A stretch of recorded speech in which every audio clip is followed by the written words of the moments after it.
প্রিয় বন্ধুরা, আজকের গল্প গোপন ব্যথা।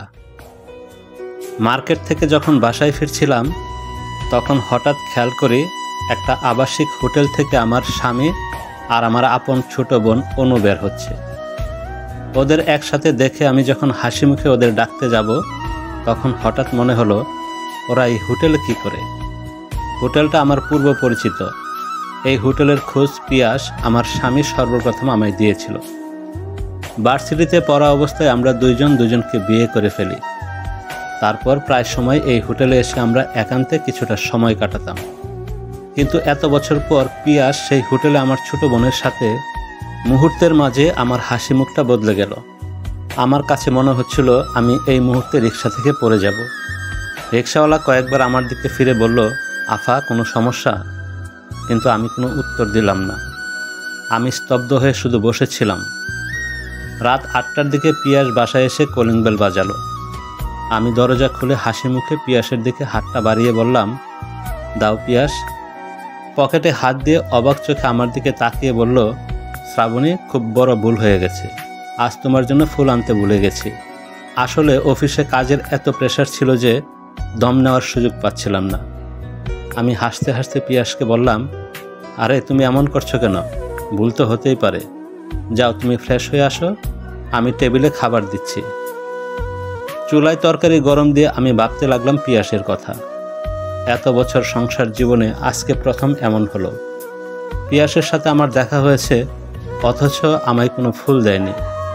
একবার অফিসে কী যেন একটা সমস্যা হয়েছিল। ওর বাসায় আসতে আসতে রাত 1টা বেজে গিয়েছিল। এত রাতে ফুলের কোনো দোকান খোলা ছিল না। পিয়াস তখন বাসার কলিং বেল না চেপে সোজা ছাদে চলে গিয়েছিল। ছাদ থেকে লাউ ফুল এনে আমার হাতে দিয়ে বলেছিল, শ্রাবণী, আমি আজও তোমায় প্রথম দিনের মতো ভালোবাসি। আজ সকালেও যে মানুষটাকে আমার খুব কাছের মনে হতো সেই মানুষকে এখন আমার খুব অচেনা মনে হচ্ছে। হঠাৎ খেয়াল করে পিয়াস বেজা শরীরে দৌড়ে রান্নাঘরে এসেছে।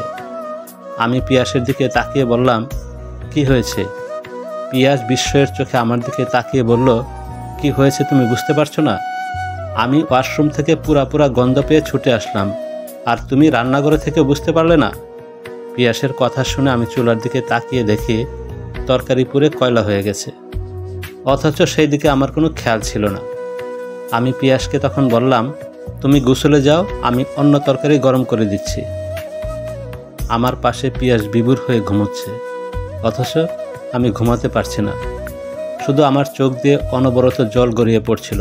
হঠাৎ পাশে থাকা পিয়াসের ফোনটা বেজে উঠল।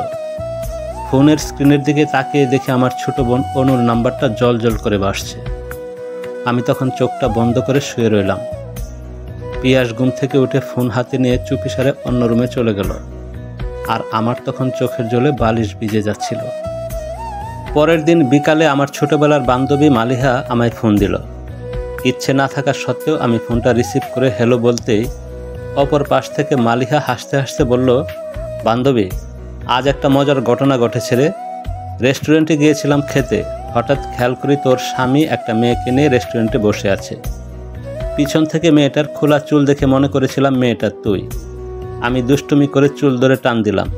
পরে তো দেখি এটা তুই না, তোর ছোট বোন ছিল। বুকার মতো কাজটা করে কি যে লজ্জা পেয়েছিলাম, তাই না খেয়ে রেস্টুরেন্ট থেকে বের হয়ে গিয়েছিলাম। আমি তখন নিজেকে সামলে মালিহাকে বললাম, আসলে অনুর বাংলাদেশ কৃষি বিশ্ববিদ্যালয়ে চান্স হয়েছে, তো সেই জন্য অনু ওর দুলাভাইয়ের কাছে ট্রিট চেয়েছিল। আমার শরীরটা একটু খারাপ লাগছিল, তাই আমি যাইনি ওদের সাথে। মালিহা তখন বলল, ভার্সিটিতে চান্স হয়েছে সেটা তো ভালো কথা, তাহলে? আমি কাঁপা কাঁপা গলায় মালিহাকে বললাম, তাহলে কি? মালিহা বলল, আসলে অনুকে দেখছিলাম খুব কাঁদছিল, আর তোর স্বামী ওরে কি যেন সমানে বোঝাচ্ছিল।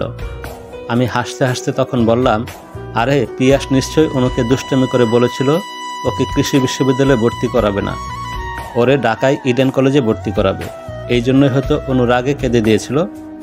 মালিহাকে 7-5 বুঝিয়ে আমি ফোনটা রেখে দিলাম। এই মুহূর্তে আমি ঠিক কী করব বুঝতে পারছিলাম না। আমি না পারছিলাম এই বিষয়ে কাউকে কিছু বলতে, আর না পারছিলাম এইগুলো সহ্য করতে। অনেক দিন নিজের সাথে নিজে যুদ্ধ করে যখন একটা সিদ্ধান্ত নিলাম, ঠিক সেই সময় আমি বুঝতে পারলাম আমি প্রেগনেন্ট। তারপরেও আমি শিওর হওয়ার জন্য ডাক্তারের কাছে গেলাম। ডাক্তারের চেম্বারের সামনে যখন অপেক্ষা করছিলাম, হঠাৎ খেয়াল করি ডাক্তারের চেম্বার থেকে পিয়াস আর অনু বের হচ্ছে। ওরা আমার দিকে খেয়াল করেনি। পিয়াস অনুকে সমানে কী যেন বোঝাচ্ছিল, আর অনু মাথা নিচু করে চোখের জল ফেলছিল। ওরা চলে গেলে আমি ডাক্তারের চেম্বারে ঢুকে ডাক্তারকে বললাম, ম্যাডাম, কিছুক্ষণ আগে একটা ছেলে আর একটা মেয়ে এসেছিল, ওরা কী জন্য এসেছিল?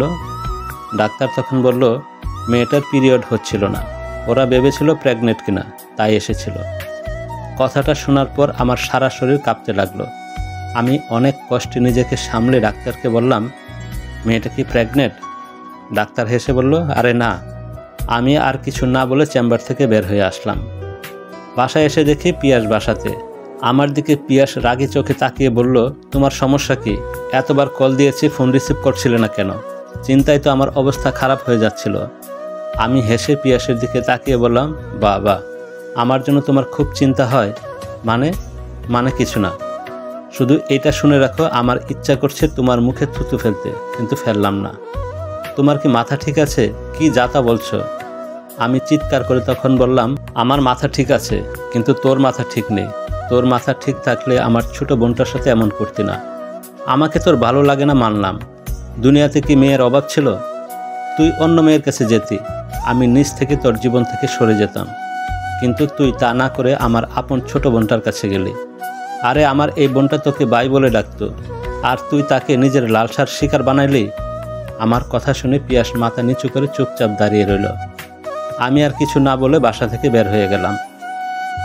রাত 11:40 অনু আমার রুমে এসে আমায় বলল, আপু, তুই কি ঘুমিয়ে পড়েছিস? আমি চোখের নিচে জমা থাকা পানি মুছতে মুছতে বললাম, তুই আমার সামনে থেকে যা, তোর এই মুখটা আমি দেখতে চাই না।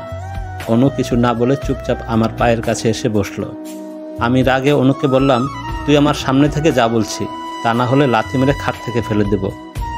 অনু তখন আমার পা জড়িয়ে ধরে কাঁদতে কাঁদতে বলল, আপু, আমার ভুল হয়ে গেছে, তুই আমায় মাফ করে দে, তুই মাফ না করলে আমি মরে যাব।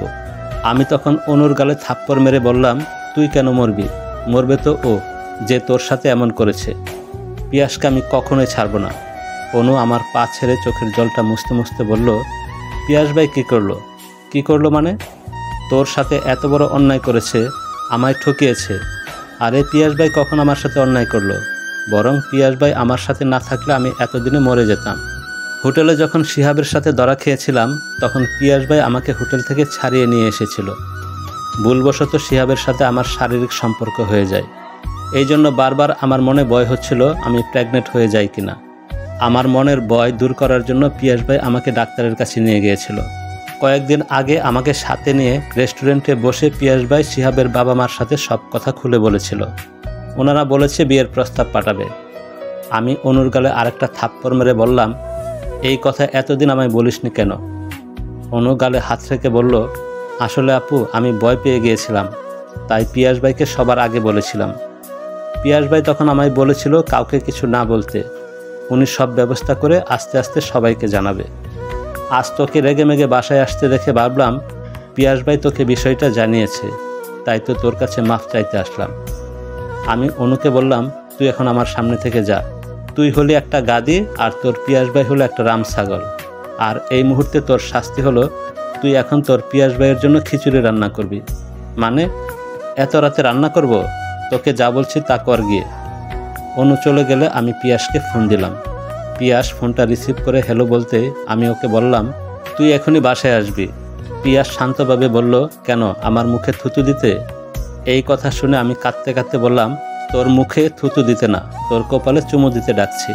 আর শোন, আসার সময় আমার জন্য আচার নিয়ে আসবি, আমার আচার খেতে ইচ্ছে করছে। পিয়াস অবাক হয়ে বলল, এত রাতে আচার খেতে কেন ইচ্ছে করছে? আমি তখন রাগে চিৎকার করে বললাম, তুই এত বোকা কেন? শাবানা আলমগীরের কাছে কেন আচার খেতে চাইতো সেটা কি তুই বুঝতি না? তার মানে আমি ফোনটা সাথে সাথে কেটে দিলাম আর ব্যালকনিতে দাঁড়িয়ে থেকে অপেক্ষা করতে লাগলাম পিয়াসের জন্য।